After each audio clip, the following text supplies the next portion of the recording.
And at the sounding of the fifth angel I saw a star falling from heaven to the earth, and there was given to him the key of the great deep. And he made the great deep open, and a smoke went up from it, like the smoke of a great oven. And the sun and the air were made dark because of the smoke. And from the smoke locusts came out on the earth. And power was given them, like the power of scorpions. And they were ordered to do no damage to the grass of the earth, or any green thing, or any tree, but only to such men as have not the mark of God on their brows. And orders were given them not to put them to death, but to give them great pain for 5 months, and their pain was as the pain from the wound of a scorpion. And in those days men will be hoping for death, and it will not come to them, and they will have a great desire for death, and death will go in flight from them. And the forms of the locusts were like horses made ready for war. And on their heads they had crowns like gold, and their faces were as the faces of men, and they had hair like the hair of women, and their teeth were as the teeth of lions. And they had breastplates like iron, and the sound of their wings was as the sound of carriages, like an army of horses rushing to the fight. And they have pointed tails like scorpions, and in their tails is their power to give men wounds for 5 months.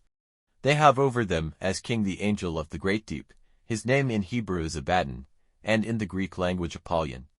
The first trouble is past. See, there are still 2 troubles to come. And at the sounding of the 6th angel a voice came to my ears from the horns of the gold altar which is before God, saying to the 6th angel who had the horn, Make free the 4 angels who are chained at the great river Euphrates. And the 4 angels were made free, who were ready for the hour and day and month and year, that they might put to death a 3rd part of men.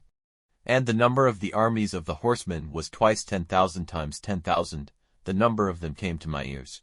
And so I saw the horses in the vision, and those who were seated on them, having breastplates of fire and glass and of burning stone. And the heads of the horses were as the heads of lions. And out of their mouths came fire and smoke and a smell of burning. By these evils a 3rd part of men was put to death, by the fire, and the smoke, and the burning smell which came out of their mouths. For the power of the horses is in their mouths and in their tails, because their tails are like snakes, and have heads, and with them they give wounds. And the rest of the people, who were not put to death by these evils, were not turned from the works of their hands, but went on giving worship to evil spirits, and images of gold and silver and brass and stone and wood which have no power of seeing, or hearing, or walking. And they had no regret for putting men to death, or for their use of secret arts, or for the evil desires of the flesh, or for taking the property of others.